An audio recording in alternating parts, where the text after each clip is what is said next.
You know, we talk about the deep state, we talk about the globalists. Inflation versus deflation. Well, I mean, You're at Mar-a-Lago. I'm baffled that this isn't front page news. Do you guys support a specific political party, or do you dislike both of them? Oh, it worked like a charm on you guys. Let's go, Brandon.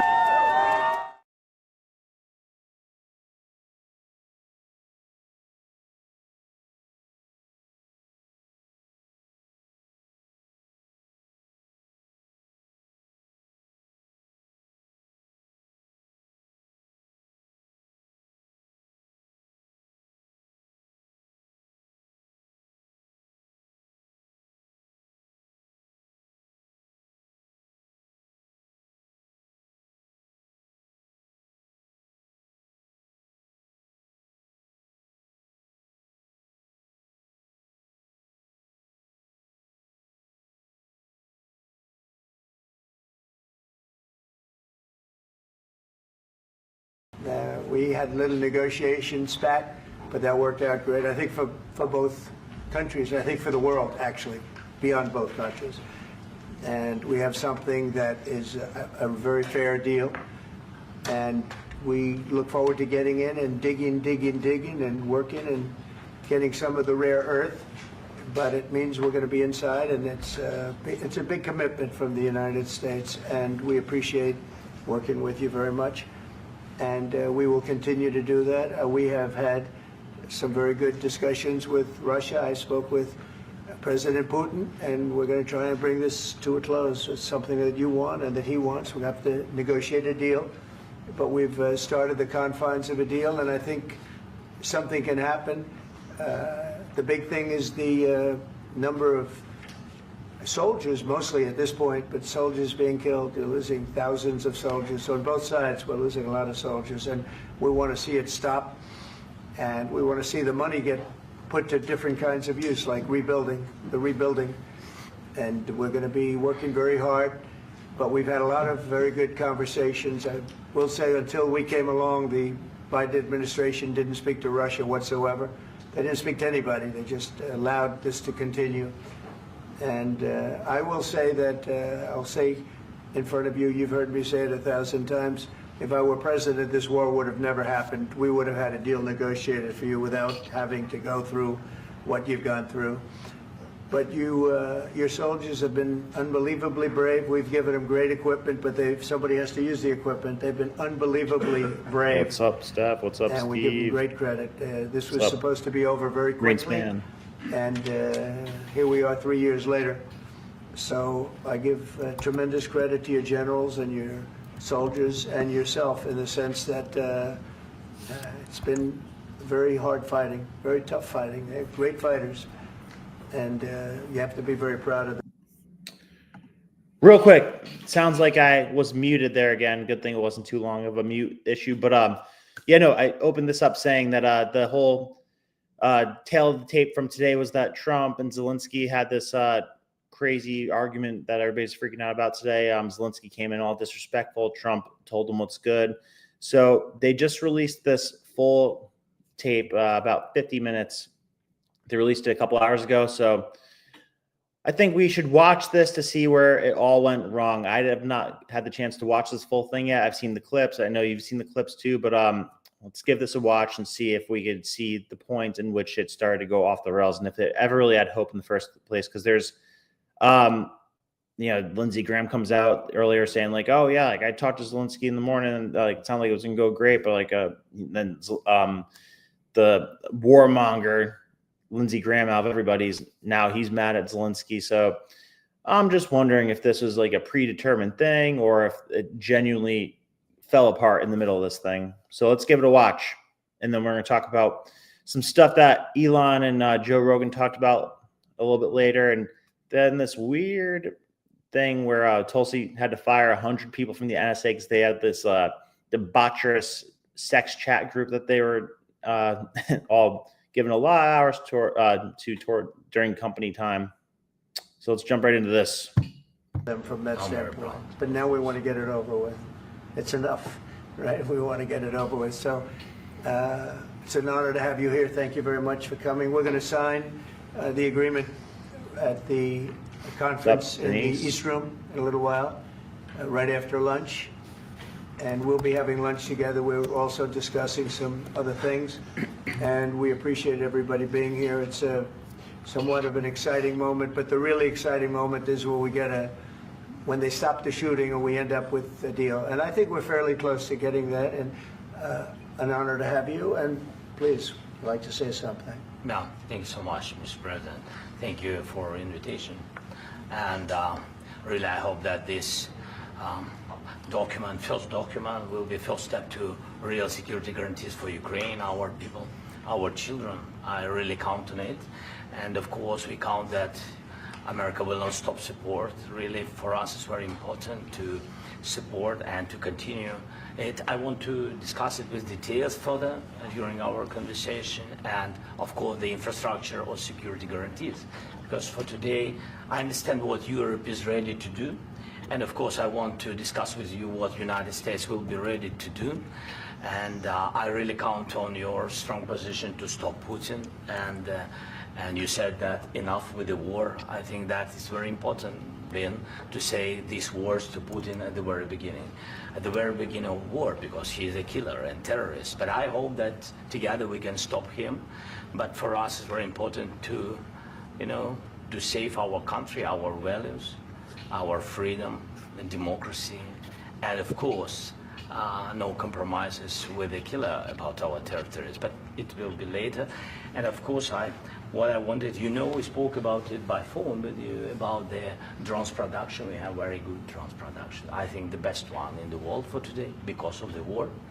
Yes, and Drone of production? course, we need very much the air defense. You have the best air defense in the world, and really you helped us under attacks of Russians. And I want to speak how we can exchange the licenses. We're open to share the licenses of all our drones with you, of course, with the United States. And we need licenses for quick production of air defense. Even after the war, we need our nation to be calm, that we are secure. So that's why we need this air shield. And of course, Air shield? about this, Like I an want to Iron speak Dome? about the contingents. I think that Sounds France expensive. and UK already spoke to you, and we know that Europe is ready, but without the United States, they will not be ready to be as strong as we need.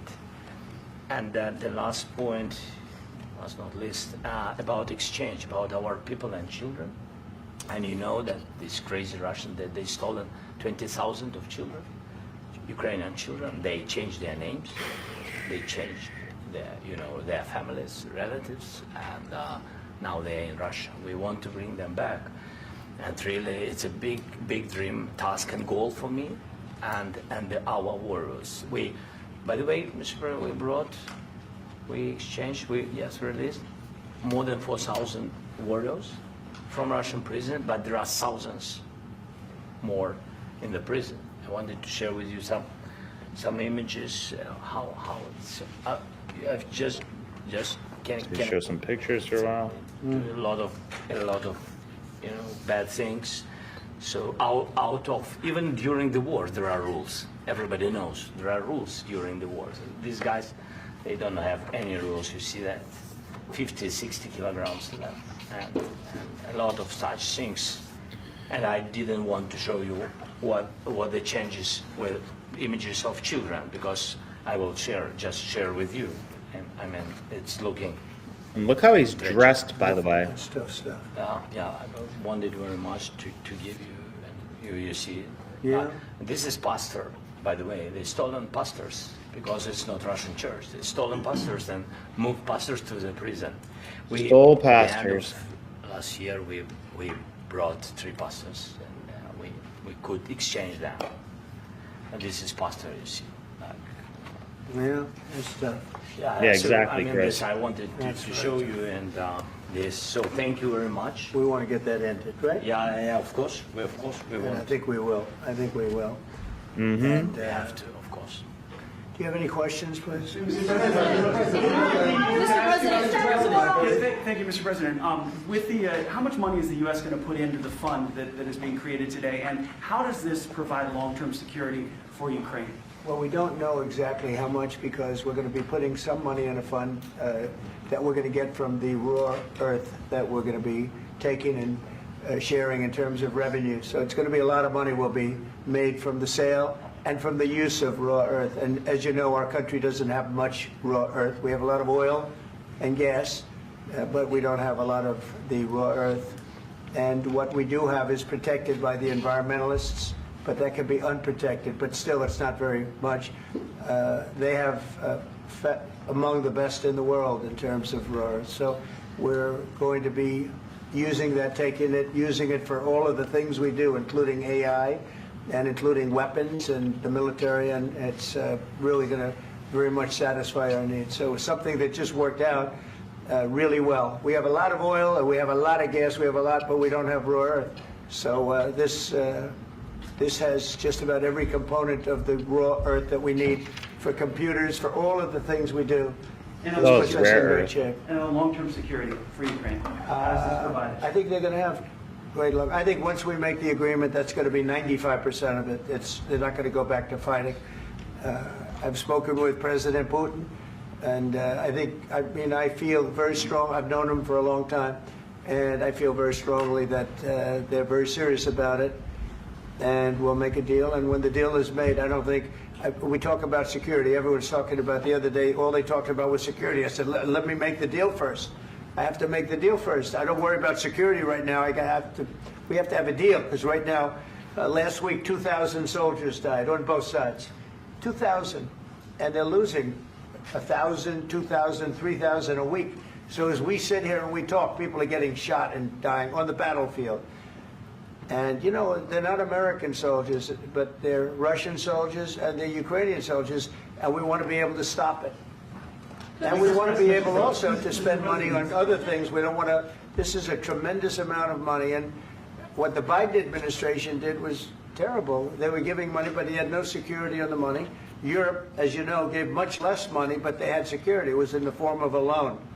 They get their money back, and we didn't. And now, at least we're protected, because the American taxpayer has to be protected too. But this is an incredible agreement for Ukraine, because we have a big investment in their country now, and what they have, very few people have. And we're able to really go forward with very, very high-tech things and many other things, including weaponry that we're going to use in many locations, but that we need for our country. Mr. President, This allows us to do that. I'm sorry. military aid. Yes, go ahead, please. If I can just, yes. In the document, there is one of the very important points. If we speak about business and investment, we never had LNG terminals in Ukraine. This document will open. I mean, the next document, but anyway, here we see in the framework, we see a really goodwill for this. LNG terminals for us is very important, and I think for security of European continent. We have the biggest storage, gas storage. We have the biggest in Europe. Yes, and we can use it. Use it for LNG. Use it for LNG, and we will do it. And really, we can help Europe, because Europe really helped. President Trump said that they made less support, but they are our friends, and they are our very supportive partners. They really gave a lot, Mr. President. They did. They gave a lot, but they gave much less. No. Much less. No. No. No. Okay.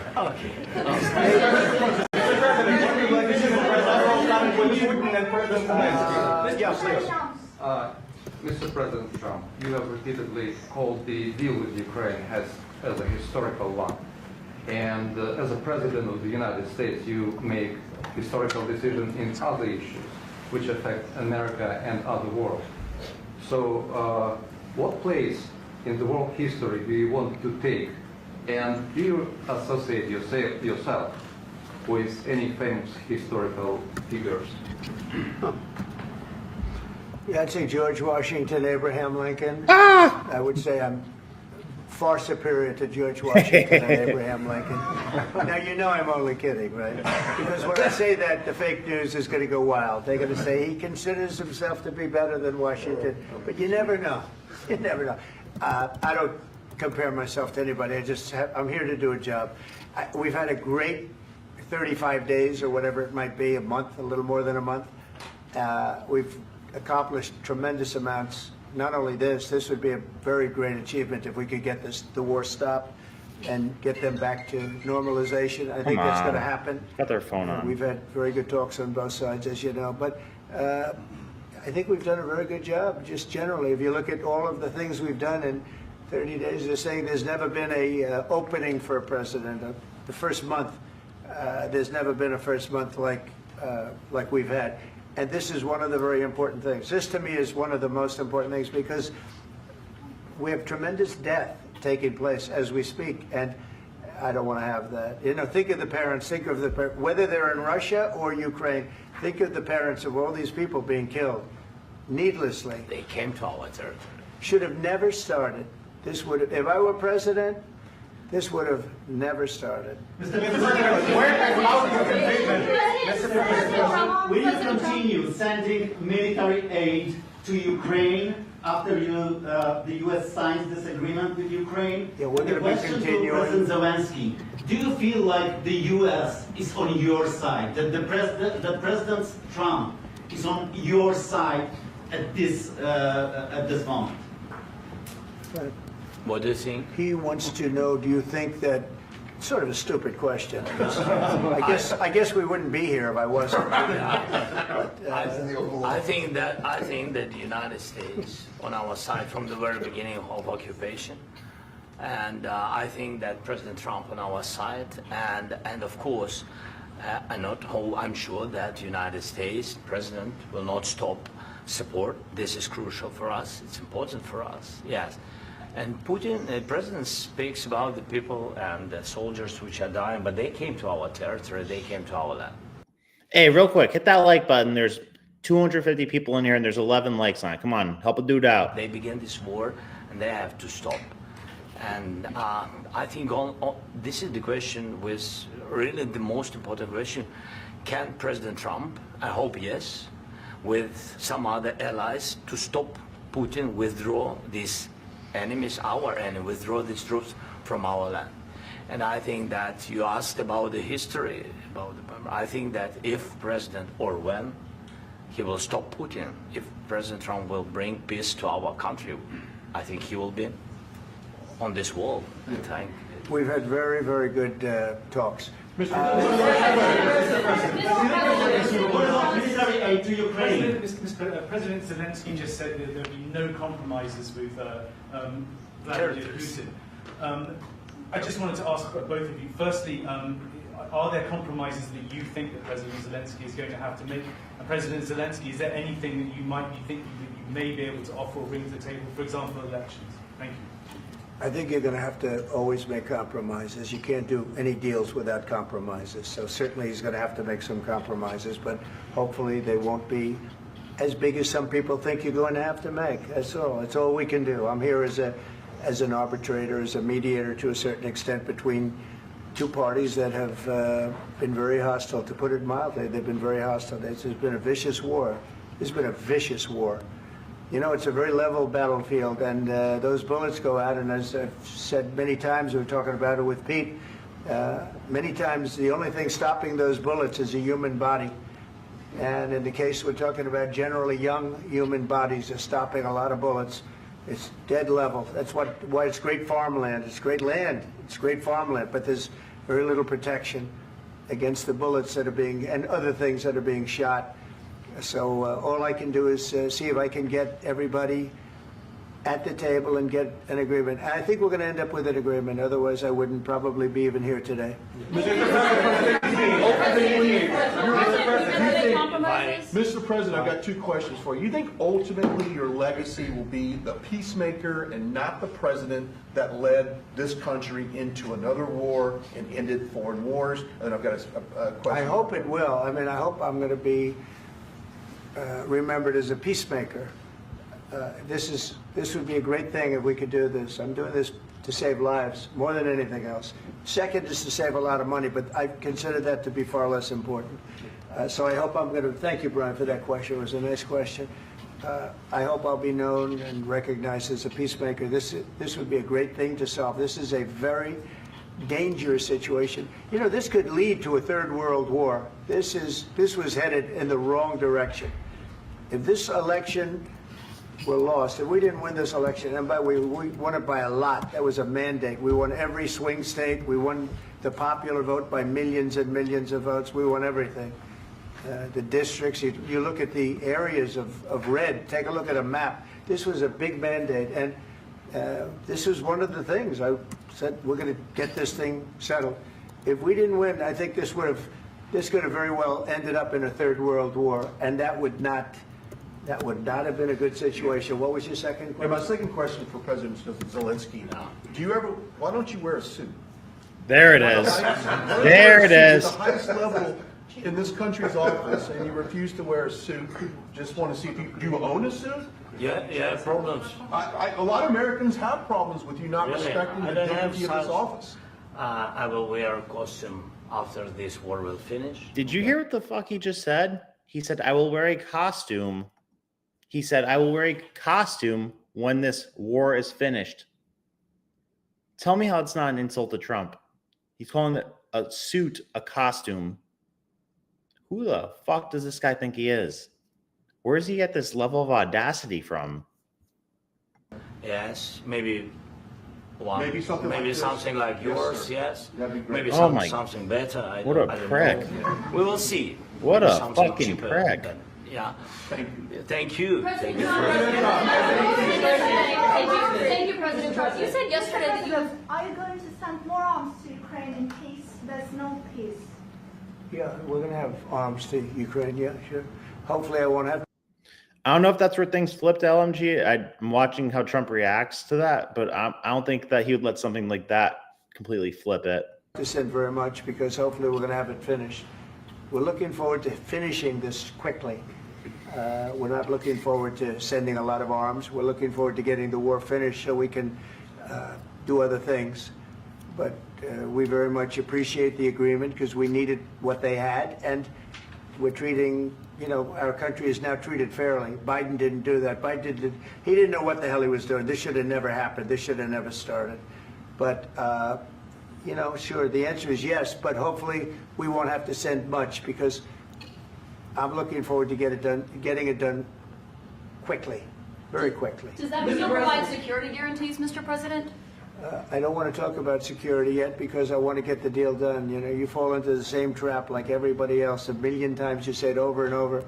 I want to get the deal done. Security is so easy. That's about 2% of the problem. I'm not worried about security. I'm worried about getting the deal done. The security is the easy part. Security is very nice. Everybody stops shooting. And now will Europe put people there? I know France is going to. I know the UK is going to. I know other countries are going to, and they happen to be right next door. We haven't committed, but we could conceivably. We have security in a different form. We'll have workers there digging, taking the raw earth so that we can create a lot of great product in this country. So in that sense, you have something, but we haven't determined that yet. I will say, in speaking to France and in speaking to, and they were here, as you know, last week and just the other day, they have committed to a lot of security. I don't think you're going to need much security. I think once this deal gets done, it's over. Russia's not going to want to go back, and nobody's going to want to go back. When this deal ends, I really believe this deal is going to be over. Yeah, please go ahead. Go ahead. Thank you. Mr. President, thank you. You had President Macron and Keir Starmer at the White House this past week, both of whom praised your courage and conviction to lead the pathway towards peace. Yes. Part of that involved, though, re-engaging Russia in diplomatic relations, something that previous leaders lacked the conviction to do so. What gave you the moral courage and conviction to step forward and lead that? Well, I love this guy. Who are you with? One American News, sir. Well, that's why I like him. One American News does a great job. I like the question. I think it's a very good question. It's a pathway to peace. It's a pathway to getting something solved. And I feel that as the head of this country, I have an obligation to do that. Plus, we're very much involved. We got involved. It's too bad we got involved because there should have been no involvement because there should have been no war. And there shouldn't have been October 7th. That would have never happened. As you know, Iran was broke.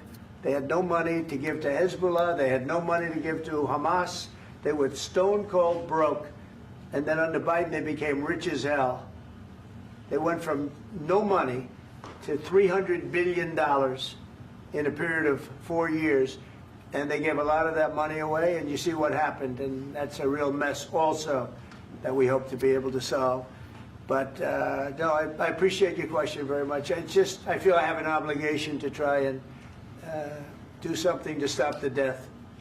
If I can answer, yes, if I can answer, sorry, please.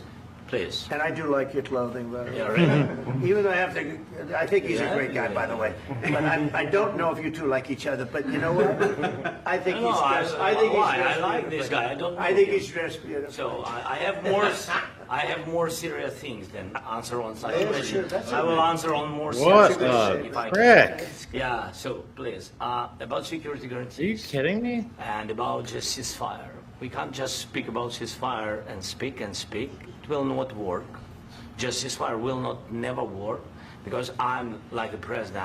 I have this experience, and not only me. Ukraine before my presidency, from the 2014, Putin broken 25 times.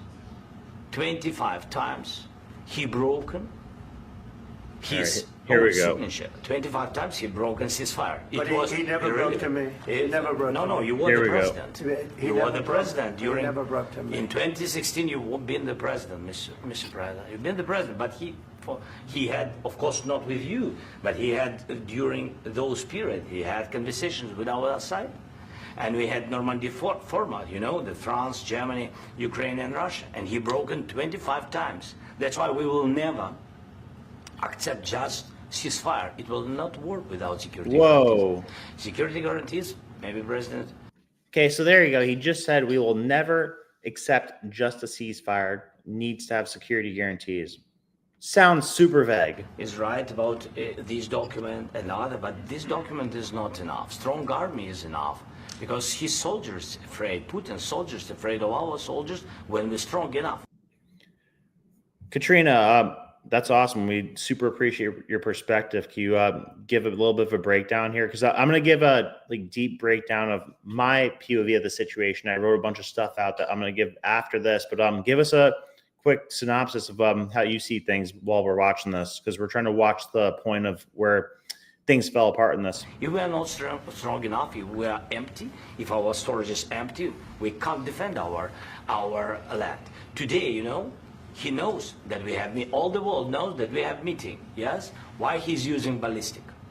Putin today using ballistic on our hospitals, schools, and etc. Ballistic. So he knows that we are here, and that President Trump is really have goodwill to stop this war. And you hear now the president. So why he's using? So he doesn't want to stop. He doesn't want. But I hope that we will do it. Really, we'll do it. Security, when we speak about security guarantees, when the Europeans are ready for contingents, they need USA backstop. If there will not be United States, we will not never have any contingents, strong contingents from the Europeans, because they don't want to divide alliance, connection between the United States and the main and strongest ally and Europeans. And this is crucial, this is important. That's what we want to speak about very much. This is very important. And air defense. So air defense, really, we have big deficit with all these systems, and we need to provide this. We need it very much.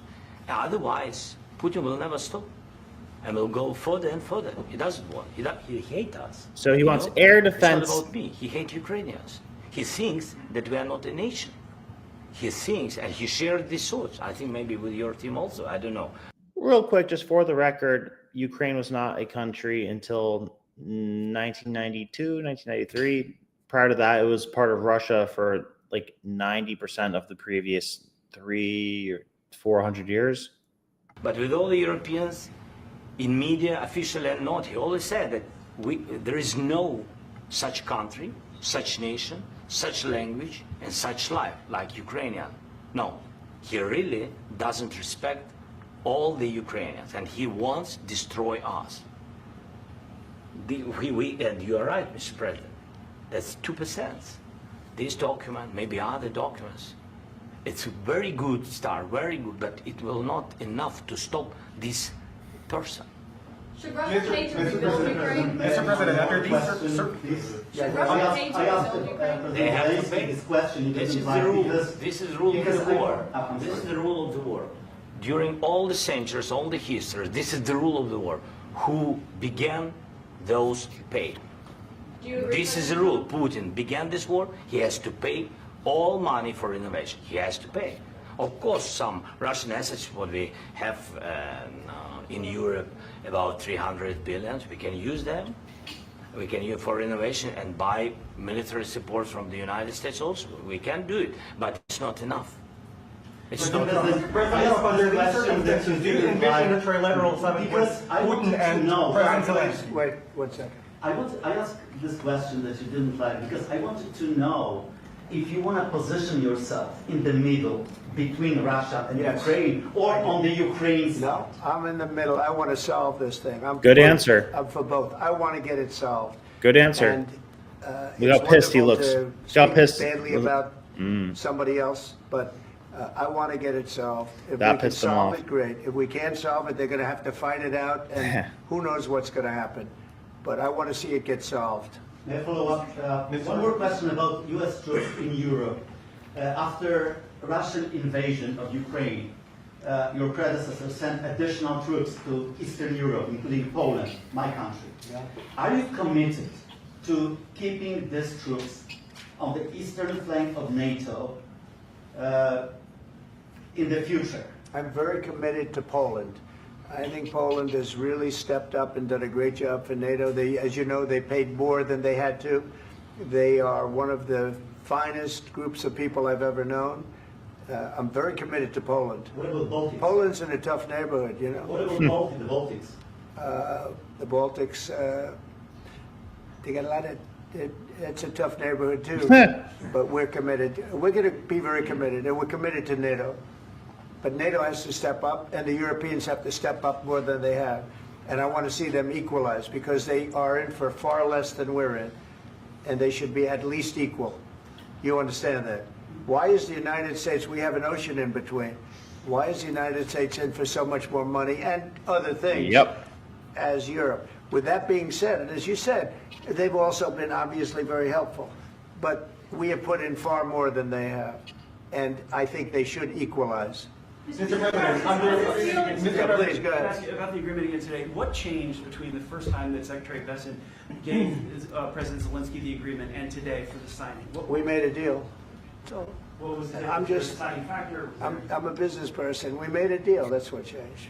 Along with the minerals- I didn't think we were going to make a deal, and we ended up making the deal, so that changed. Mr. President, what and how do you envision a trilateral summit with President Zelensky and Putin? I don't know, under but these well, they circumstances? don't like each other. I can tell you that. They do not like each other. This is not a love match, and it's unfortunate. That's why you're in this situation.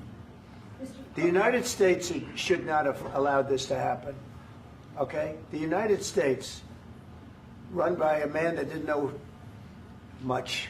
I'm going to be very nice. Run by an incompetent person, very incompetent person, should never have allowed this to happen. I've stopped wars. I've stopped many wars. My people will tell you, I stopped wars that nobody ever heard about. I stopped wars before they ever started. You can look at some of, I could give you a lot of nations that would tell you right now they were probably going to war. I could tell you right now there's a nation thinking about going to war on something that nobody in this room has ever even heard about. Two smaller nations, but big, still big. And I think I've stopped it. But this should have never happened. Sorry, just a second. About any negotiations. First of all, I want really to tell you, and I think that everybody understands that Ukraine, more than Ukrainians, nobody wants to stop this war. But at the future, any negotiations, it's understandable that two sides of the war, not Russia and the United States, because this is not the war between Russia and the United States. This is war of Russia against Ukraine and Ukrainian people. So these two sides will be at the, anyway will be at the negotiation a negotiation table, then of course United States, like the strongest partner of the Ukraine, and of course Europe. I think Europe is very important. I want to speak about it with the president. Yes, Europe is very important for us because we really defend Europe for today. All Europeans really recognize that we are defending the line, and they have real life, and our people are dying. That's why they helped us. And also, it's about the NATO. Yes, between, like the president said, you have big, nice ocean. Yes, between us. But if we will not stay, Russia will go further to Baltics and to Poland, by the way. But first to the Baltics. It's understandable for them because they've been in the USSR, you know, they've been one of the republics of the USSR, and Putin wants to bring them back to his empire. It's a fact. Come on. And when he will go there, if we will not stay, you will fight. Your American soldiers, it doesn't matter, do you have ocean or not, your soldiers will fight. Mr. President, would you be willing to visit Ukraine, maybe Kyiv or Odessa, which is going to be at the river of the Black Sea? It was my question. I'm sorry. I don't want to talk about Odessa now. Let's not talk about Odessa. I want to talk about making a deal, getting peace. We don't have to talk about Odessa, but a lot of cities have been destroyed. A lot of cities that are not recognizable. There's not a building standing. No. And a lot of things have Mr. President, you have to come and to look. No. We have very good cities. Yes, a lot of things have been destroyed, but mostly cities alive, and people work, and children go to school. Sometimes it's very starting to get difficult, disagreeable. Closer to front line, children have to go to underground schools or online, but we live. Ukraine is fighting, and Ukraine lives. This is very important. And maybe it's Putin is sharing this information that he destroyed us. Wow. He lost 700,000 people. Wow. 700,000 soldiers What a he lost prick. everything. Yes. So, Mr. President, one more. I mentioned Poland. No, Please, freaking go ahead. disrespectful. When did you last speak with President Putin? And what did he say that A couple of days ago. And what did he tell you that gave you the assurance that he wanted peace? Well, that's what I do. My whole life is deals. I know pretty good. And I've known him for a long time. I've dealt with him for a long time. He had to suffer through the Russia hoax. You know, Russia was a hoax. It was all Biden. It was nothing to do with him. So he had to suffer through that, and he was able to do that. I think that he wants to make a deal, and he'd like to see it end. That's all I do. That's what I do. My whole life, that's what I do, is make deals. And I'm in the middle of a mess, because this is a real mess. It's a very dangerous one. If this doesn't get solved now, it's not going to get solved for a long time. So I hope we're going to get it solved. In the back, please. Thank you, Mr. President. Prime Minister Starmer claimed repeatedly that his government believes in free speech and was not engaged in censorship. But his country's government arrests people for memes and thought crimes, and even more worrisome is pressuring American companies to censor Americans on his behalf. How can he be a reliable, trustworthy partner when he says things that are... Good question. I like that. Well, we actually spoke to him about that yesterday, and we thought they took it very, very much too far. JD was very strong on it. So was I. So was Marco. And we've been speaking to him about it. Marco, would you like to say something about that? Yeah, we have concerns, obviously, with the conduct of theirs, particularly as it impacts Americans. And there's real concern that American speech, which is online, could fall into the hands of British or any country's jurisdiction. And so this is a point the Vice President made at Munich, and I think it's a very compelling one, that what unites us with Europe, as much as anything else, is these shared values, and one of them being free speech. And so if Americans are threatened by it, we're going to need to take action in that regard. Mr. President. It's actually a very important question. We spoke about this in detail with the Prime Minister, the Foreign Secretary, and others at lunch yesterday. And I know that Secretary of Commerce Lutnick followed up in private meetings last night. This is really important. We believe Americans have the right to speak their mind, even if we in this room disagree with them. They have the right to speak their mind in the public square, which is often online these days. And we're going to defend that right as it pertains to American companies and American citizens vigorously if we have to. I do think that under the President's leadership, we're going to find common ground with our friends in the UK on this question, but it remains to be seen. The principle that will guide us is we believe in free speech in this country and we'll fight for it for American citizens. Mr. President, on the deal, is there any other oil and gas component to the deal? Is it all critical? A little bit. We'll see. On LNG? But we're not really looking for that so much. We got a lot. We have more than anybody in the world, by far. So no, we're not talking about it too much, but a little bit. I think it affects also, but for the most part, no. And sir, is there any agreement from Ukraine to purchase U.S. LNG as part of the deal, or is that on the table at all? No, we don't need that. Mr. President, I just wanted to ask you about, you just mentioned that you'd spoken to Vladimir Putin a couple of days ago. Just to be clear, that's a new call, not the one that you... I've spoken to him on numerous occasions. Okay, and how was the latest call? What did you discuss? How did it go? Are you serious with that question? It went well. I think we're going to have a deal. On the minerals deal, Mr. President, some of those minerals are in the east of Ukraine, not far from the front lines and in areas that Russia has occupied. Will you direct President Putin to withdraw his forces from those areas if you're... Well, we'll take a look at the time. We have a lot of area. Zelensky's shaking his head, yes. It's a very big area we're talking about, so we'll take a look. I'll study that and I'll see. And who would protect those minerals if they are U.S. interests? Would that be Ukrainian forces? They'll be protected. European The agreement will protect them. Sounds like Caitlin Fallon. We're signing an agreement. Right, but what if Russia tries to invade or there's Russian aggression in those spots? I just told you I don't think that's going to happen. And if that were going to happen, I wouldn't make a deal. If I thought that was going to happen, I wouldn't make a deal. Some people may wonder why... You know, you ought to focus on CNN on survival, not asking me these ridiculous questions. Focus on surviving, because CNN's got such low ratings, I don't think they're going to survive. Let's go. Please, go. Since I already mentioned Poland. Poland was under Russian control for decades after the Second World War. When I was a kid, I looked at the United States not only as a most powerful country, richest country in the world, the country that has great music, great movies, great muscle cars, but also as a force for good. And now I'm talking with my friends in Poland, and they are worried that you align yourself too much with Putin. What's your message for them? Wow. Well, if I didn't align myself with both of them, you'd never have a deal. You want me to say really terrible things about Putin and then say, "Hi, Vladimir, how are we doing on the deal?" That doesn't work that way. I'm not aligned with Putin. I'm not aligned with anybody. I'm aligned with the United States of America and for the good of the world. I'm aligned with the world. And I want to get this thing over with. You see the hatred he's got for Putin. It's very tough for me to make a deal with that kind of hate. He's got tremendous hatred. And I understand that, but I can tell you the other side isn't exactly in love with, him either. So it's not a question of alignment. I'm aligned with the world. I want to get the thing set. I'm aligned with Europe. I want to see if we can get this thing done. You want me to be tough? I could be tougher than any human being you've ever seen. I'd be so tough.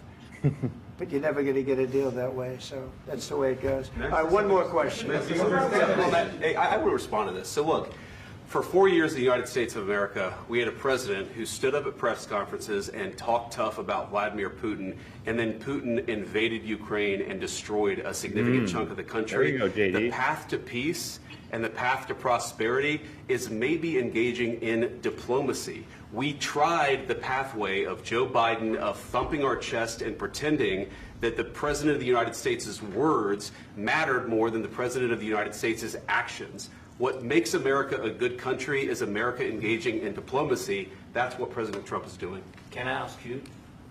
Sure. Yeah? Yeah. Okay. So he occupied our parts, big parts of Ukraine, part of East and Crimea. So he occupied it on 2014. So during a lot of years, so I'm not speaking about just Biden, but those time was Obama, then President Obama, then President Trump, then President Biden, now President Trump, and God bless, now President Trump will stop him. But during 2014, nobody stopped him. During 2014, the U.S. government helped overthrow Ukraine's democratically elected government, and that's why Russia did what it did. Okay? We're going to talk about that later. He just occupied and took. He killed people. You know what the contact line? 2015.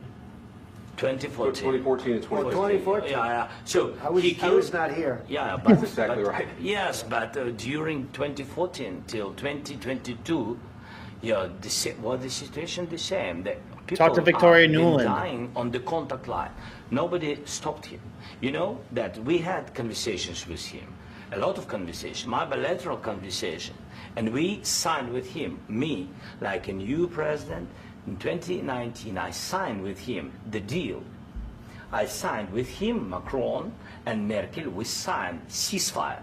Ceasefire. All of them told me that he will never go. We signed him with gas contract. Gas contract. Yes, but after that, he broken this ceasefire. He killed our people and he didn't exchange prisoners. We signed the exchange of prisoners, but he didn't do it. What kind of diplomacy, JD, you are speaking about? What do you mean?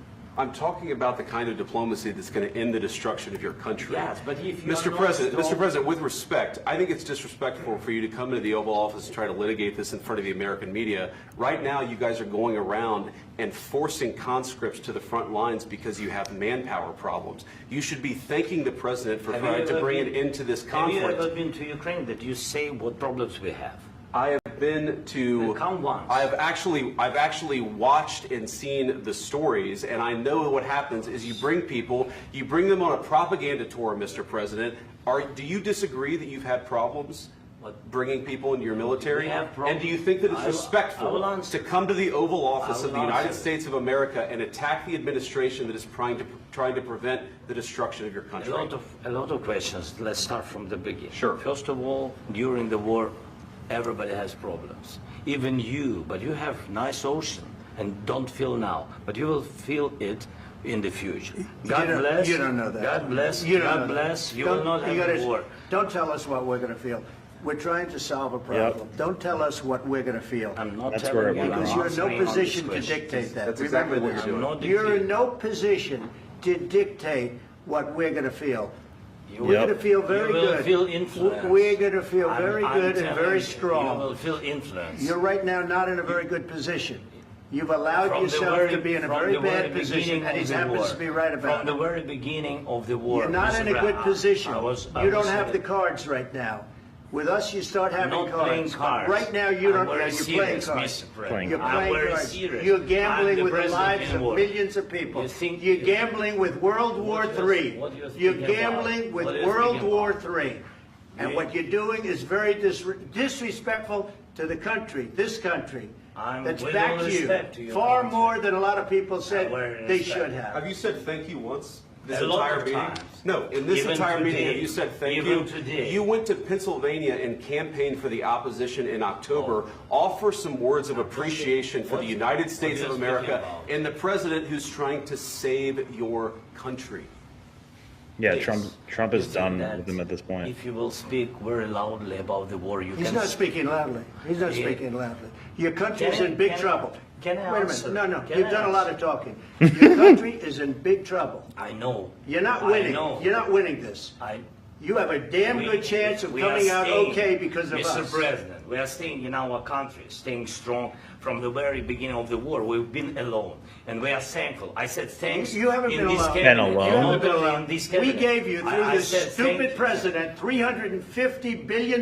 You voted we gave for you your military president. equipment, You and you voted men for are your brave, president. but they had to use our military. What am I asking? If you didn't have You our invited military me. equipment, You give him a little if shove you there. didn't have our military equipment, this war would have been over in 2 weeks. In 3 okay? days, I heard it from Putin. In 3 days, this is something Maybe new. less. In 2 weeks, of course, yes. It's going to be a very hard thing to do business like this. I And tell you. just say thank you. I said a lot of times thank you to American people. Except that there are disagreements, and let's go litigate those disagreements rather than trying to fight it out in the American media when you're wrong.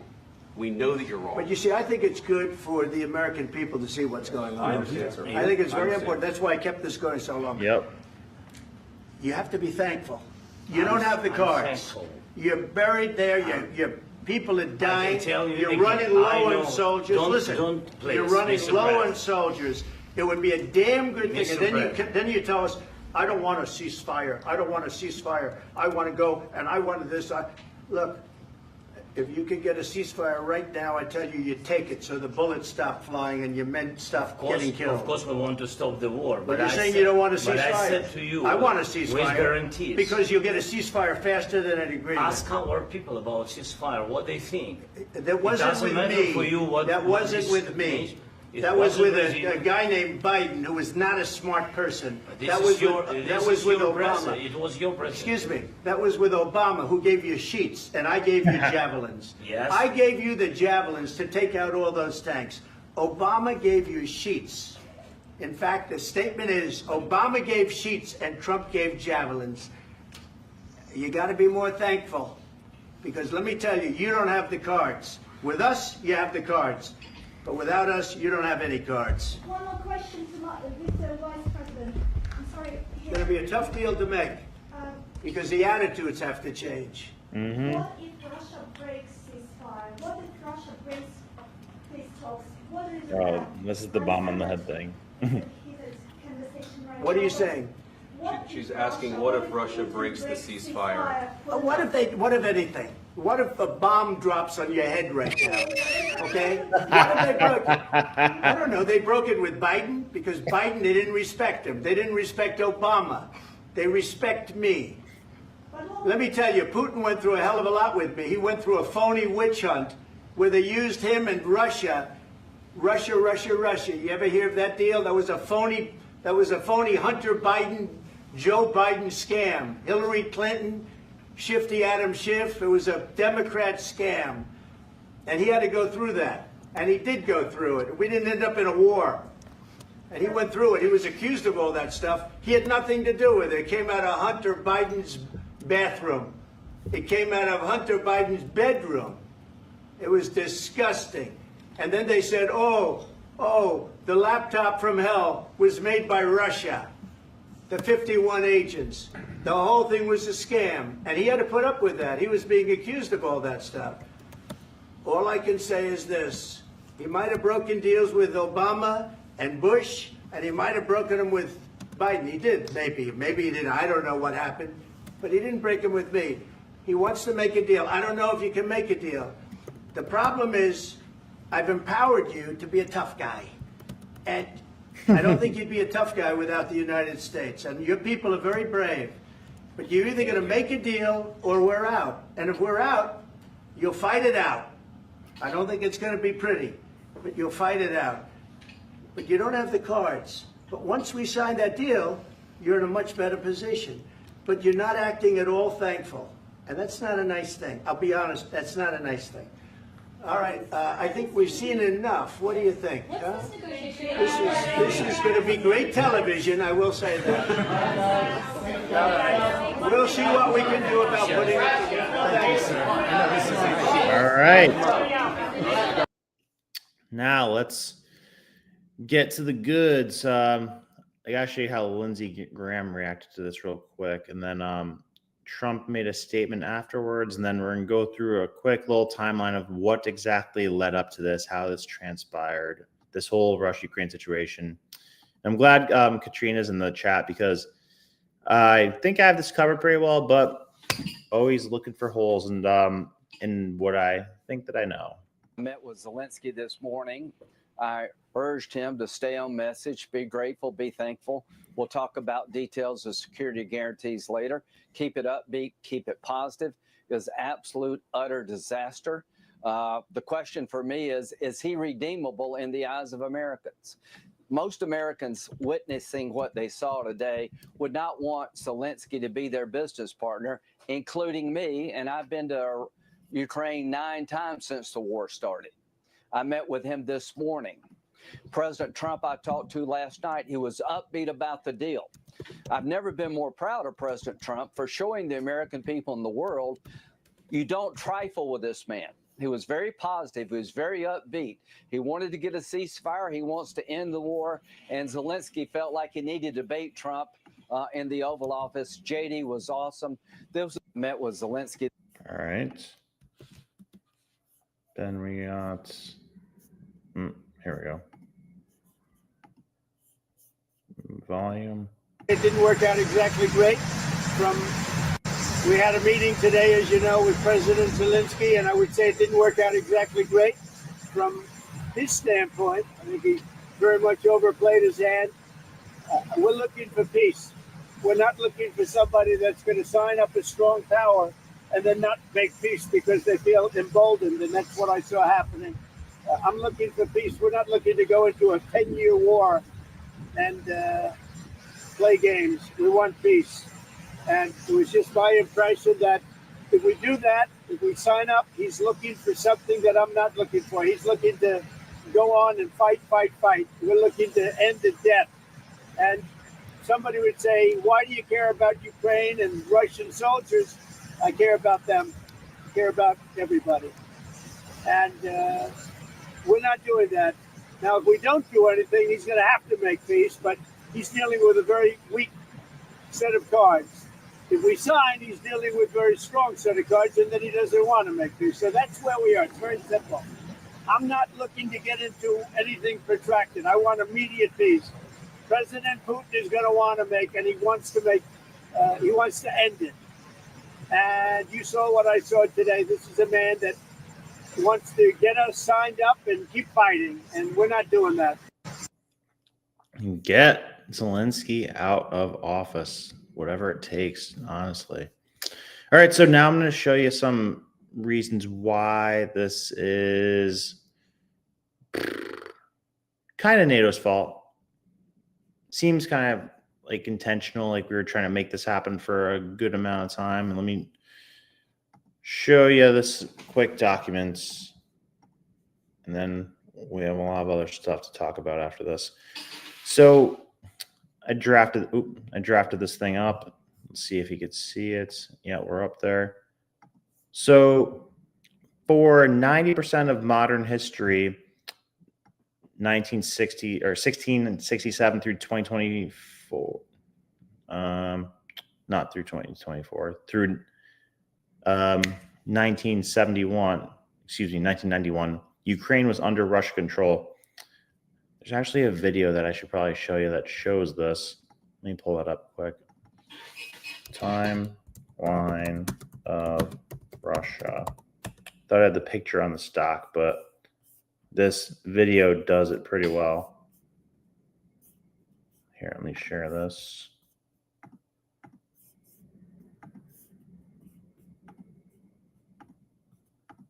Boom, boom. Here we go.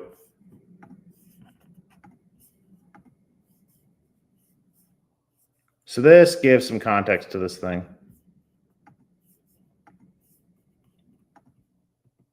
Ready?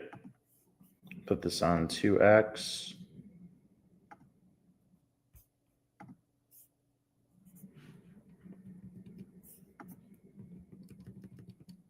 All right, here, ready? So this is Ukraine right here. Oh, right here. This is Ukraine. You can tell by Kiev right here, or Crimea, excuse me. So boom, right there. That's when Russia starts occupying this territory. All right. So this is since 1667, Russia controls this, and then controls even Crimea. So this is essentially Ukraine right here. And then skip forward a bit. And then they lose it all in 91. Let me slow it down here. Right? Boom. Lose it there. And now we're where we're at. So then it's important to show this next chart that shows exactly when NATO started expanding. Because when this happens, goes from being a ton of military spending to barely any. And that's why the military industrial complex kind of fell apart. went from like 200 companies to like 5 companies. They all consolidated and merged. And the president of Lockheed Martin led the committee to expand NATO because they need to find a way to start spending money on military and warfare again. So this is a super important chart when it comes to what provoked Russia to do what it did. So yeah, you got the dark, this is countries that joined NATO by year. So dark blue, right after World War II. So get these countries, and then you see this Eastern expansion of NATO. So 50 through 82, Germany joins. Then the 90s, all the, what would you call these? Baltic, right? Baltic countries, or Slavic countries. All the Slavic countries started to join, like Romania and that whole crew over here. And then even through the 2000s, all these guys joined. So really circling around Russia. And then there are talks of putting missiles in Ukraine, having Ukraine join it, and that just was the final straw for Russia. There's a lot of crazy stuff that you wouldn't have known about. So, like they're talking about 2014 a lot there. So, did you know that the National Endowment for Democracy actually, like, it's a USAID type of thing, probably worse than USAID. They overthrew Ukraine's democratically elected government in 2014 and in 2006. There were like all these color revolutions. This is important. So in 1991, there's this thing called the Chicken Kiev speech, which refers to an address by President George H.W. Bush to the Supreme Soviet Union in Kiev. In the speech, President Bush cautioned against suicidal nationalism, emphasized the importance of pursuing democracy and economic reform within the framework of a reformed Soviet Union. So he was saying, do not mess with basically what we're doing right now with trying to split Ukraine and Russia. That's a bad idea. And we know that Secretary of State Baker told Gorbachev that NATO would not move 1 inch eastward past Germany if Soviet Union let Germany reunify. So we did not exactly keep that promise. What else is important to mention? Oh yeah, so after Soviet Union collapsed, they say 90% of Ukrainians voted for independence in a nationwide referendum, but who took that survey? That would be US NGOs that took that survey. So don't know exactly what happened there, but there's a good chance that we could have kind of created this false reality. Yeah, and then when Putin gets in, it's a big difference from what was happening with Gorbachev and was it Yeltsin?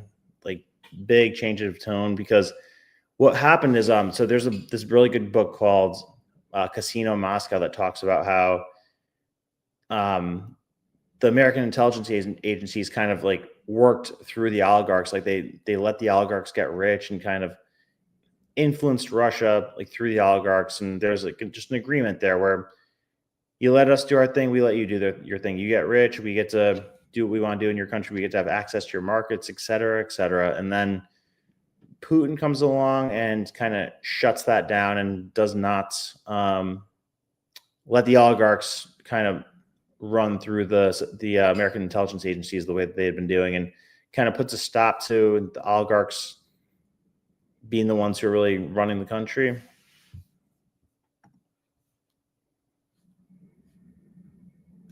Oh, thanks, Katrina.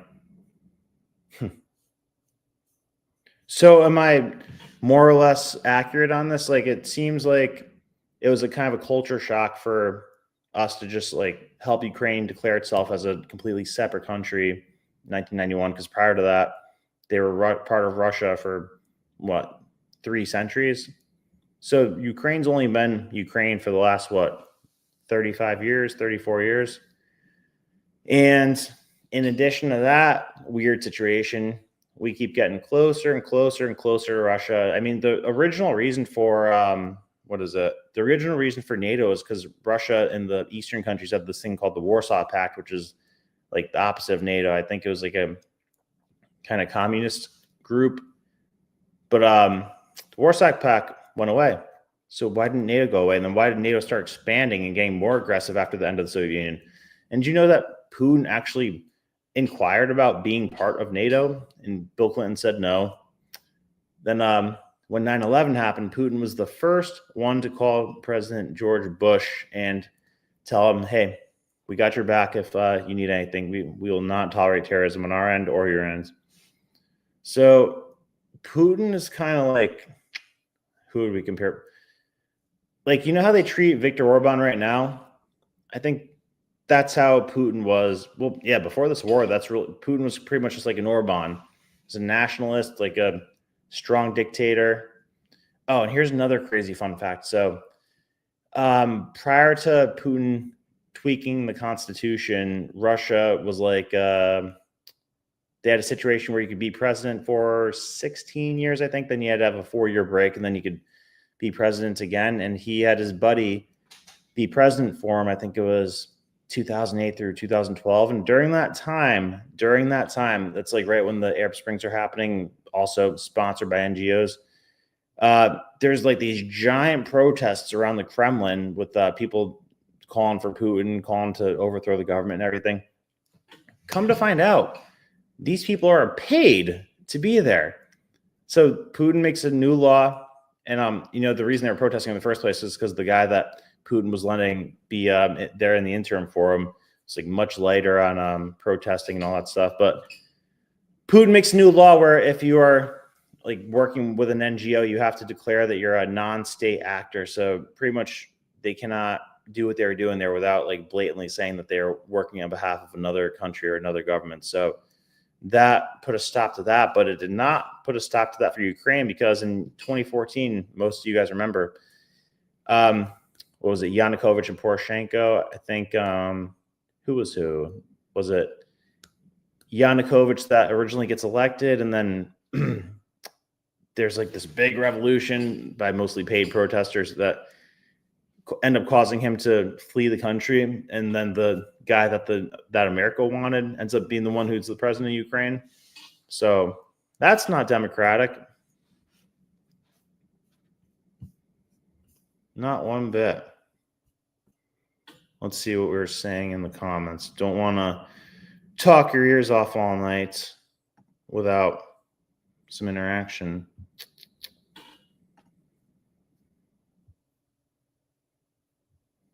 Or are you guys talking about Zelensky being on coke?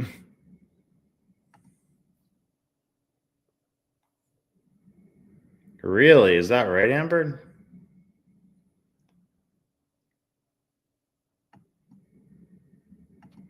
In the Donbass, Ukraine was bombing its own citizens because they were speaking Russian. Let's look that up. Ukraine. Should I grok it? Let's grok it. That's the best way to do things, I think. Rocket.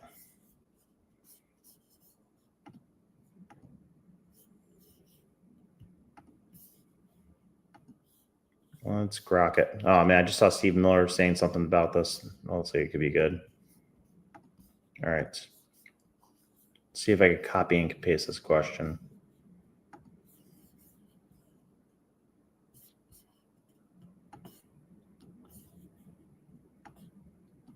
Damn it, it's not letting me do it. All right.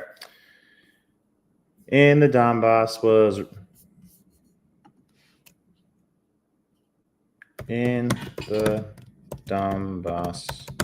was Ukraine bombing its own citizens for speaking Russian. By the way, do you guys think that we should just totally leave Ukraine high and dry after this? Or is it bigger than just letting this one guy offend us? Because, I mean, yeah, the initial reaction of that is like, okay, that's disrespectful. This guy's spitting in our face. Like, screw this guy. But I think it's bigger than him. I think we can't let ourselves get emotional about it. I think we have to put severe pressure on Zelensky to step down as president. I mean, we had this guy on a couple months ago now. Yeah, a month or two ago. He was like the main advisor to Zelensky, but then like defected from the country because he started disagreeing with Zelensky, and now he's like the main guy who might be the next president of Ukraine. Let's see. Grok says the claim that Ukraine was bombing its own citizens in the Donbass region, specifically for speaking Russian, is complex and heavily disputed narrative, often tied to Russian propaganda efforts. Let's break down based on available economic context. Donbass conflict began in 2014 following Ukraine revolution of dignity and Russia's annexation of Crimea. Pro-Russian separatists supported covertly by Russia seized control of parts of Donetsk and Luhansk oblasts, declaring them people's republics. Okay, got it. This sparked an armed conflict with the Ukrainian forces in the Donbass war, which lasted until Russia's full-scale invasion in 2022. Then the region predominantly Russian-speaking, but there are no other parts of Ukraine, like Kharkiv and Odessa, which do not see similar military action from Kyiv. The idea that Ukraine targets citizens solely for speaking Russian stems largely from Russian state rhetoric, Vladimir Putin, and other officials. What did happen in Donbass is a war between Ukraine forces and Russian-backed separatists with civilians caught in the crossfire. Okay, so something happened there.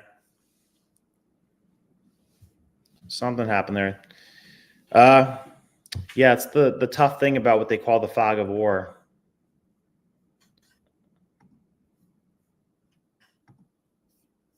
Greg and Brett Baer, Zelensky basically said, fine, you don't want Ukraine in NATO, I will create my own NATO in Ukraine. Unbelievable. Greg said that. Greg who? Let's look this up. Yeah, I feel like everybody's reacting to this right now. Let's see if... Oh, God, what the fuck? Harry Sisson. After attacking Zelensky and embarrassing the United States, say Donald Trump flew to Florida to golf for the weekend. The world's in shambles and he's on vacation. What a disgrace. Who's paying this kid? Is it USAID? Oh, here's Rob jumping in. All right. But let's see. Let's get some good videos on this. I just saw Steve Miller saying something. Fine, sleeping. Where's this clip I just saw?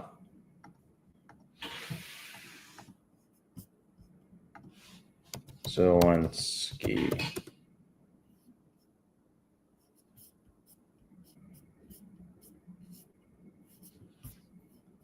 Latest.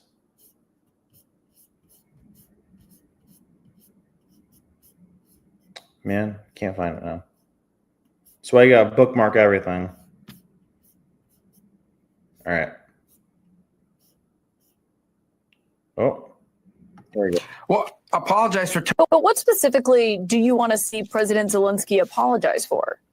Well, apologize for turning this thing into the fiasco for him that it became.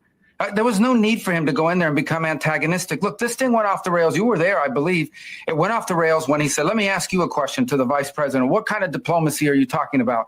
Well, this is a serious thing. I mean, thousands of people have been killed, thousands. And he talks about all these horrible things that have happened to prisoners of war and children, all true, all bad. This is what we're dealing with here. It needs to come to an end. We are trying to bring it to an end. The way you bring it to an end is you get Russia to the table to talk. And he understands that attacking Putin, no matter how anyone may feel about him personally, forcing the president into a position where you're trying to goad him into attacking Putin, calling him names, maximalist demands about Russia having to pay for the reconstruction, all the sorts of things that you talk about in a negotiation. Well, when you start talking about that aggressively, and the president's a deal maker, he's made deals his entire life, you're not going to get people to the table. And so you start to perceive that maybe Zelensky doesn't want a peace deal. He says he does, but maybe he doesn't. And that active, open undermining of efforts to bring about peace is deeply frustrating for everyone who's been involved in communications with them leading up to today. And I think we should apologize for wasting our time for a meeting that was going to end the way it did. What a freaking commie Caitlin Collins is. Like, whose side of things are you on when you're saying that wasn't disrespectful? Like, she's like a country cuck. She sits by watching our country get screwed and loving it. Not anymore. Apparently Trump said something about how he was dressed. Pretty close. Pretty sharp. He's all dressed up today.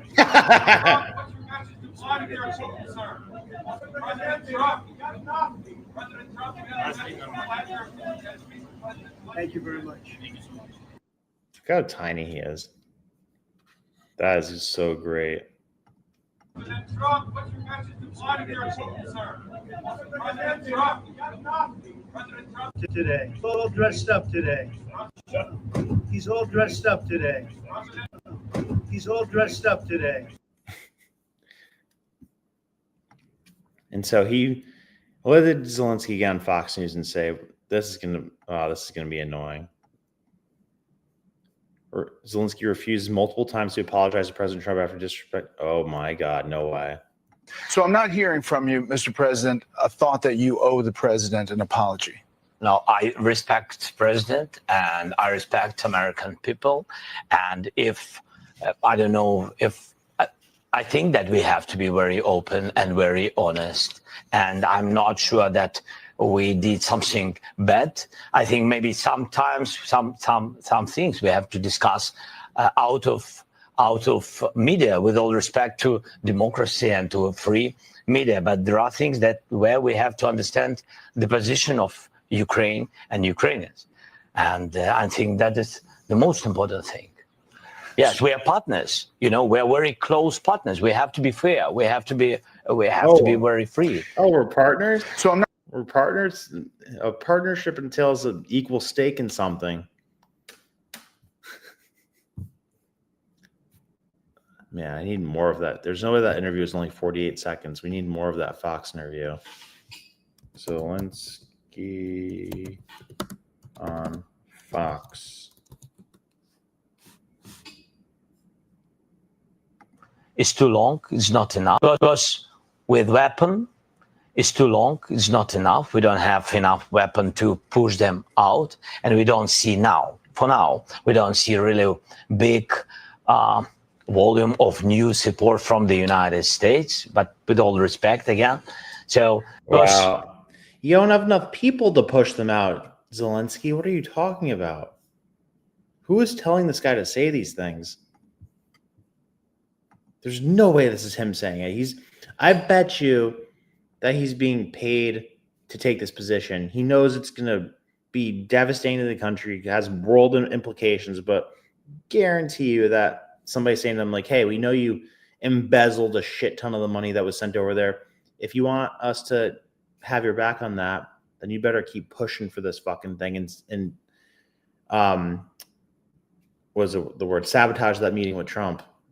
You know what? I bet you that's what's happening here. Will there be a very rigorous accounting of where the money has gone? It seems like there is some question about whether there's corruption or sold military equipment. No, it can't be so. 100 billions we've got during 3 years. 183 from the U.S.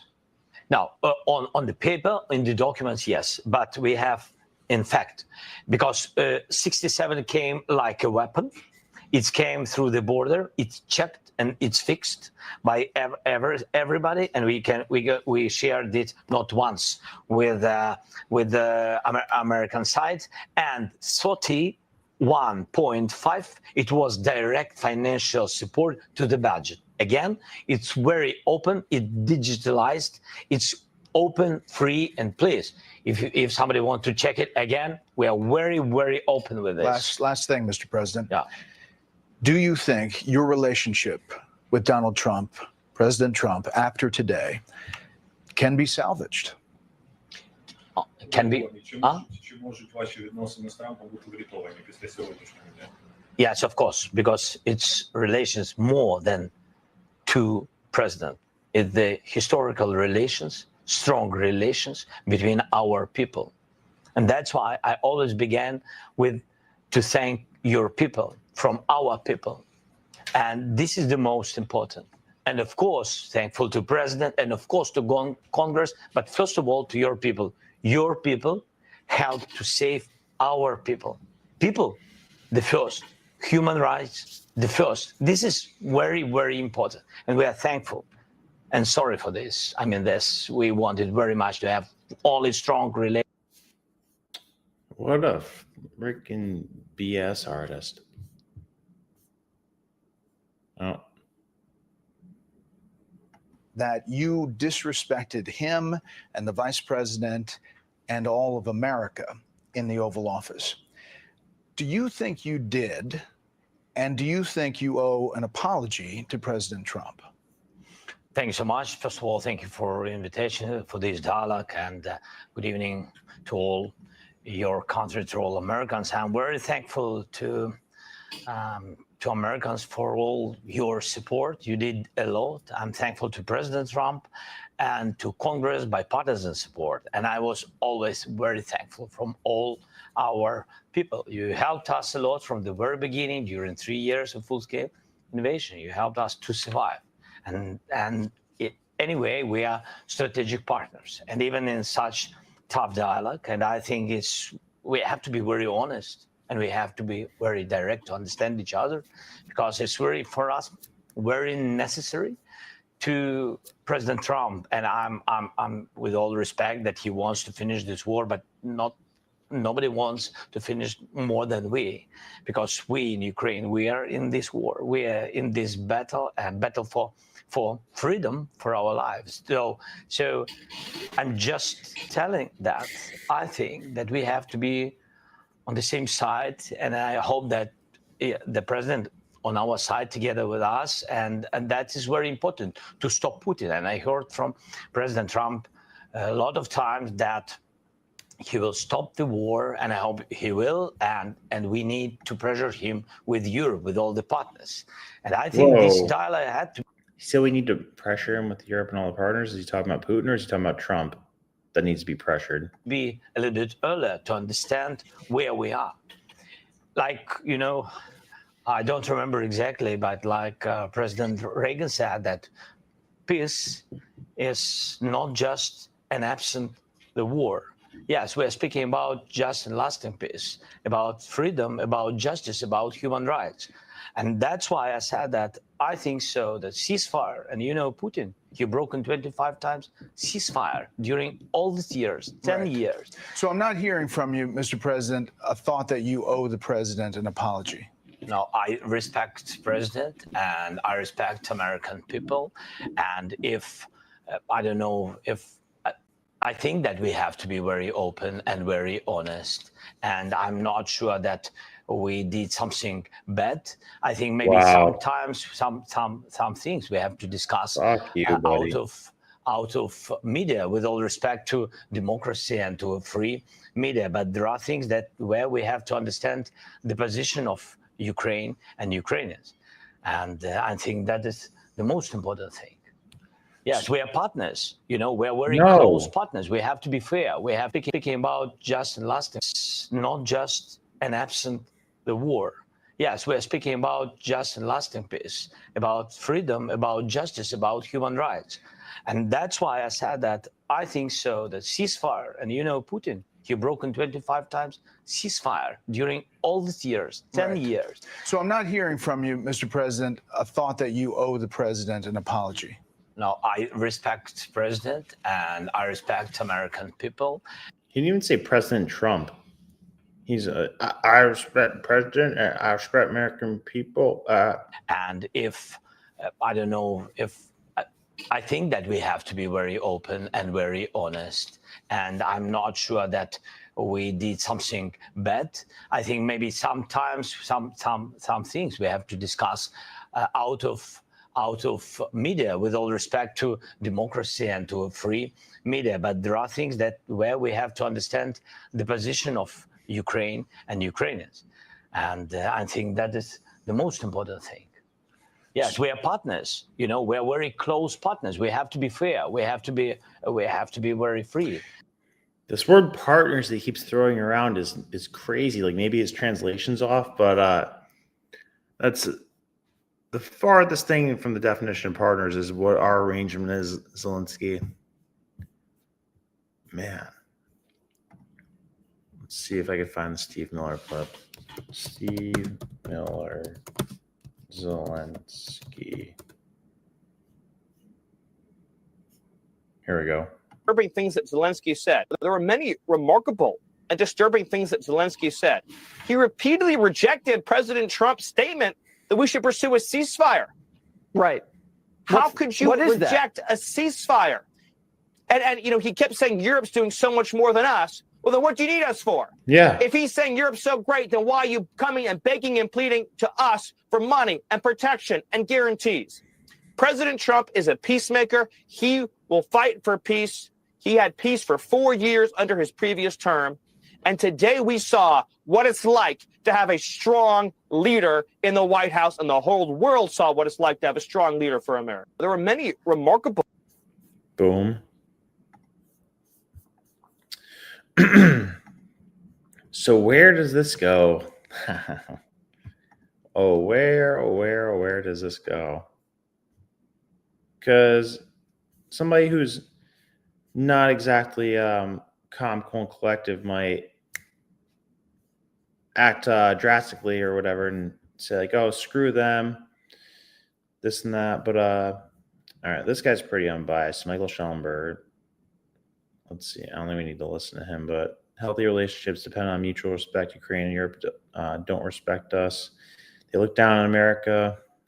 America never had any obligation to protect Ukraine. Now we're asking why we should continue to spend our money. Yeah, and that's really what it is. Like, I mean, at this point, I think we're all collectively ready to say, like, screw Ukraine. Like, Russia could do what it wants to do to Ukraine if Zelensky's going to take this route. And if, I mean, we control plenty of media in Ukraine. Like, maybe we could just actually take control of that and tell the people of Ukraine, like, hey, we are trying to make a peace deal here, but your brilliant president, who used to be an actor or something, thwarted it. So now we're just going to let you guys handle it. And yeah, that's what it is. And I bet you that would end in a revolution for Ukraine, because, I mean, they suspended elections and he got all mad when Trump called him a dictator. But, I mean, if you suspend elections, then you have martial law and you're conscripting people that are old, I think women in some cases, people who are under the age of 18, I think in some cases, then it sounds like you're flirting with dictator tendencies. But whatever. I mean, like I said, that's my prediction at this point. I think that there's outside forces that are telling him to make sure this thing doesn't come to an end. Just like how I think that there's a vested interest by certain people that the Israel-Hamas thing doesn't fizzle out too soon. I mean, it's terrible, it's stupid, it's unfortunate, but there's a lot of money tied up in this. The investment of making sure that wars keep going on. But anyway, Elon was on Joe Rogan show today. I watched the first half of it, like on 2x speed, because it just came out like right before I went live on here. And he's having so much fun. I don't know if I could play Rogan clips on here. I remember in the past when I did it, I got dinged for it with copyright stuff, so I don't think I should do that. But some key takeaways from it were, I mean, one, he seems like he's having so much fun doing this. He said, what did he say? He said that the scale of it's much worse than he ever would have imagined. Oh, great quote that he says in the thing. He says a Milton Friedman quote that says, the worst way that money will ever be spent is in the circumstances in which people are spending someone else's money for people on people that they don't care about. So that's what the government is. They're spending somebody else's money on people they don't care about, and that's why we're getting such a shitty result. Let's see if there's, yeah, Maybe I'll play a little bit of it. I see with all this. Let me go to. There's one part that I want to show. So how does that scale up? Like, how many people do you need to do something like that? Well, we started off with about 40 people. Become accustomed to it. Yeah, I mean, it's like Milton Friedman said. Like, here we go. Money is most poorly spent when you're spending someone else's money on people you don't know. How much are you going to care? Right. And that's the federal government. So they're spending someone else's money. Is that most of the fraud is not coming from Social Security payments directly, but because they're marked as alive in the Social Security database, that they can get disability, unemployment. A lot of payments where someone just approved the payment, but then that payment officer changed jobs or retired. So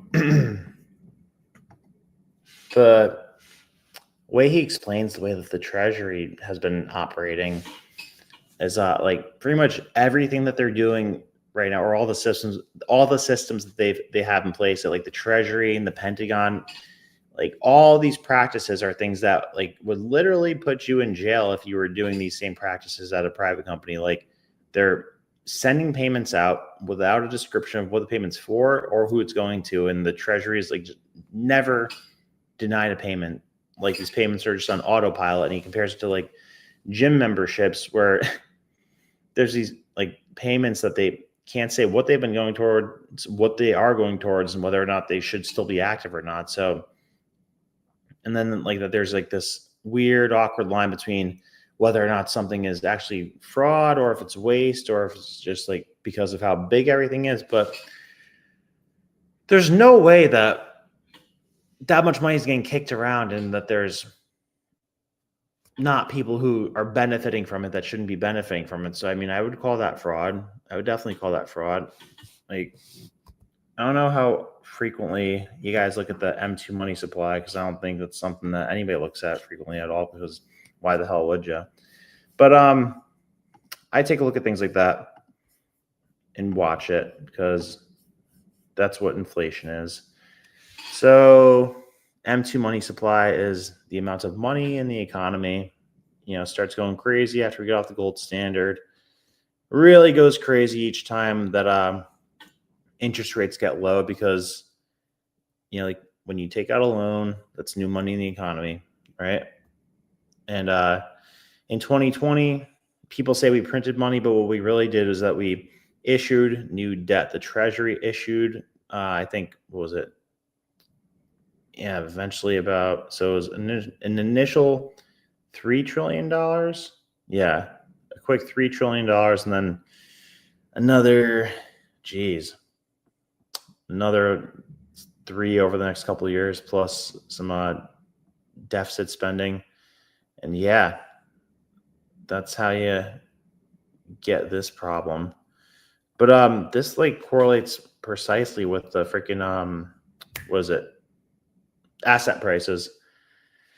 The weird thing though is that this starts going down because the Fed starts letting doing quantitative tightening, but then they're still doing quantitative tightening, but it's going up again. So that's a mystery that I'm trying to solve. I'm not gonna dwell on that too much right now because I don't have an answer for that right now, but I'm looking into that. Another fun story that we could talk about right now is that there's some shenanigans going on at the NSA, the people who like to spy on us look at all the weird things that we're doing. They are doing some weird things on their own little NSA hosted app. So Tulsi Gabbard, this is from Yahoo News, Tulsi Gabbard fires 100 intelligence officers for sex chats on NSA hosted tool. Gabbard said she had ordered that more than 100 intelligence officers from 15 agencies be fired for their alleged participation in sexually explicit conversations on a national security agency chat tool. Imagine feeling that emboldened and that untouchable and that protected at your job, like where you're just like sending nudes to people from work on your work app. Quote, they were brazen in using an NSA platform intended for professional use only to conduct this kind of really, really horrific behavior. The director of national intelligence told Fox News host Jesse Waters in an interview Tuesday that the chat tool is intended for conversations about sensitive security measures, but some employees reportedly used it to discuss sexual themes, including kinks. Gabbard said her directive would see that the security clearances of the involved staff are revoked in addition to their termination. Details about the content of the chats were first reported Monday by Christopher Rufo, conservative activist and researcher affiliated with the Manhattan Institute.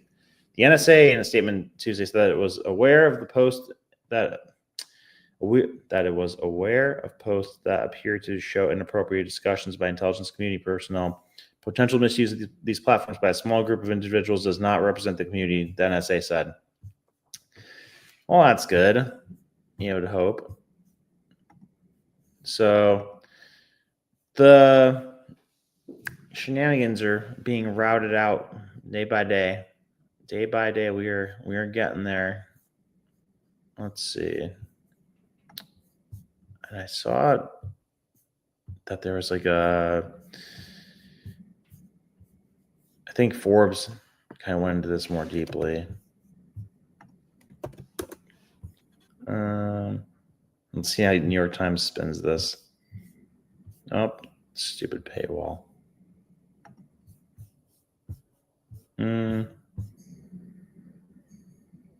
Yeah, it's okay. It's okay. Let's see. I think there was something else I wanted to talk about. I might call it there. Let's read some chats, and then we'll call it a night. Let's do that. Kind of like reading chats more than reading articles.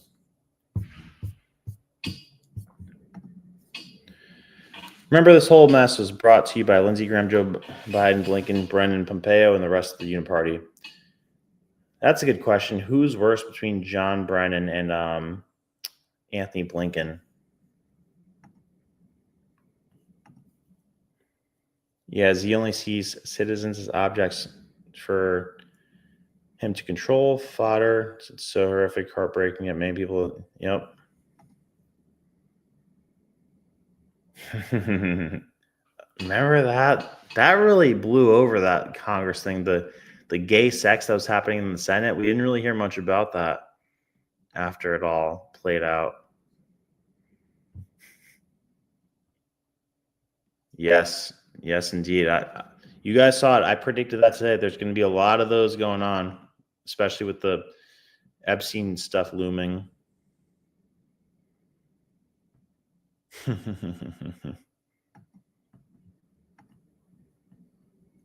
Hey, there you go.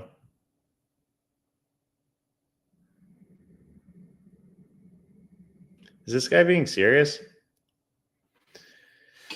I thought that you were kind of messing around with all the Zelensky stuff you're saying, but I still think you are messing around. But let me know if you're being serious about defending Zelensky, and then say why. Otherwise, I'm going to assume that you're just being funny. How does that ex-submariner? I know, Steph. It's horrific. Earmuffs. The NSA Tinder. Ha. Imagine the stuff they're able to look at, though. Like, somebody in the NSA, say they get dumped or something. Like, do they have the power or the ability to just look at what's going on their ex-girlfriend or ex-boyfriend's phone?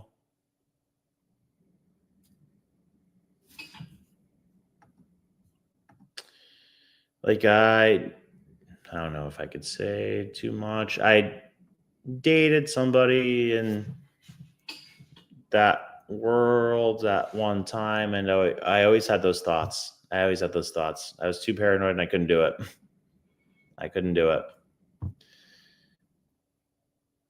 Who's a genius?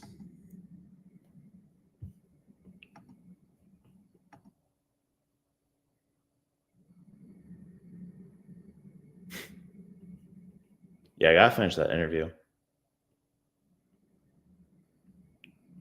Same here. I did about an hour and a half of it. Katrina, I heard he had police breaking into homes, people taking young men away from the. Yeah, I've heard some wild stuff like that too. And I bet you we have no idea how many people are actually dead there. They say around 1 million combined between both sides. I think it'd be like 2 to 3 million combined with both sides. Oh man, I know exactly what I would ask Elon. My first question would be, is 0 point energy real? And so my theory about Elon is that he knows the stuff like the forbidden technology or the hidden technology. He knows about that stuff, like the Invention Secrecy Act of 1951, like the long list of people who have created energy that was like too advanced that got killed for it. I think he created the exact product that the government wanted and made it like the coolest, most fun version of it. And that was his strategy. Because there's literally a law that says solar panels are not allowed to be more than 27% efficient. So, and electric cars are severely capped on how efficient they could be. You guys got, who in here, I'm going to put a poll up. Who's watched the Lost Century documentary? I told you guys to watch that a while ago. I wonder who watched it. I'll be so hyped if more than 50% have watched it. But be honest. It's on Amazon Prime. And I'm bringing this up because this is what, like, the type of questions I would ask Elon if I ever got to speak to him. When I get to speak to him. Have you seen the Lost Century? Yes. No. All right, let's see. Have you seen the Lost Century? Answer in the poll. Wow. 83% no, 12 votes already. Guys, you got to watch it. It's on Amazon Prime, The Lost Century. That will blow your mind, that'll change the way you look at the world more than anything. Like, if you think that the things that we're talking, like that they talk about now in the mainstream media are stupid, like it goes a whole nother level. If you watch this, you're like, they're talking about spending trillions of dollars on stopping climate change and using renewable energy. Like, this thing talks about how multiple dudes have created ways to like machines that create infinite perpetual energy. Brings like everything we know about physics into question. Wow, 92% say no. Guys, The Lost Century, watch it. Please watch it. Oh my God. Oh man. Let's see. Let's read a few more.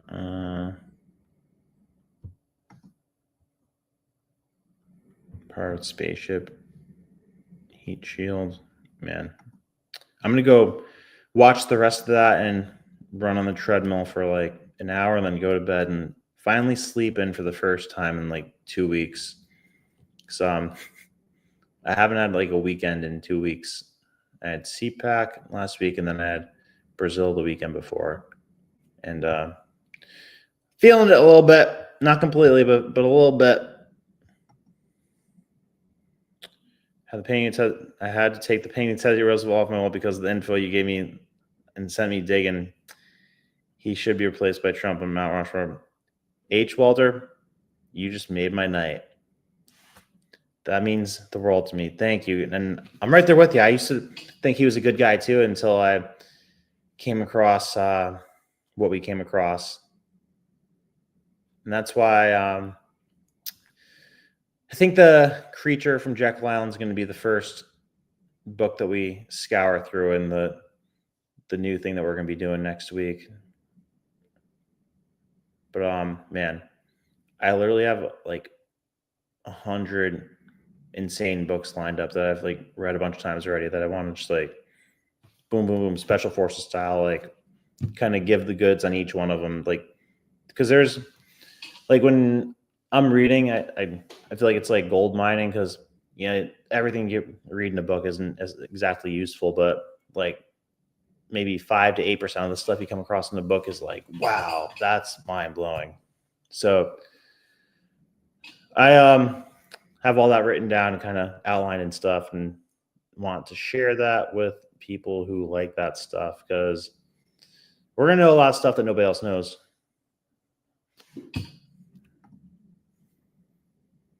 Yeah, get Zelensky to step down. I know it. I know it. The videos Ukraine kidnapping people to use as campfire source. Jeez. Yeah, man, we got to end that stuff. Got to end that freaking war. Like, this dude doesn't want a ceasefire. All right, guys. You mean the world to me. I love you guys. I look forward to doing this every single night. And yeah, I think we're gonna do big things with this.